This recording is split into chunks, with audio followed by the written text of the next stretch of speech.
ஆர்திரா என்று ஒரு நட்சத்திரத்திற்கு பேரு. 27 நட்சத்திரத்துல 2 நட்சத்திரத்துக்கு தான் திரு திரு அப்படின்னு மரியாதைக்குரியதான சொல்லை சேர்த்து குறிப்பிடுகிறோம். ஒண்ணு திருவோணம், மற்றொன்று திருவாதிரை. இந்த திருவோணம் அப்படிங்கிறது பெருமாளுடைய நட்சத்திரம், சிரவண நட்சத்திரம். அதுக்கு திரு அப்படின்னு சேர்த்துக்கிறோம். அதே மாதிரி இந்த ஆர்திரான்னு சொல்லக்கூடிய திருவாதிரை பரமேஸ்வரனுடைய நட்சத்திரம், அதனால திரு என்று சேர்க்கப்பட்டிருக்கிறது. பரமேஸ்வரனை பூஜிக்க வேண்டியதான நாள், விசேஷமாக தில்லை நடராஜா தரிசனாதப்ரசதசி அப்படின்னு சாஸ்திரம் சொல்லித்து.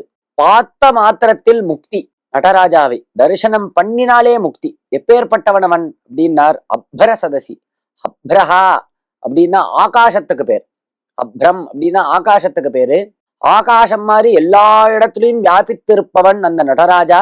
அவரை அப்படி தரிசனம் பண்றது அப்படின்னா அந்த ஞானத்தை அடையிறது, பிரம்ம ஞானம். அதுதான் பரமாத்ம தரிசனம். இந்த தரிசன மாத்திரத்தினால நடராஜாவை அப்படி தரிசனம் பண்ற மாத்திரத்தினால முக்தி அளிக்கிறார் நடராஜா.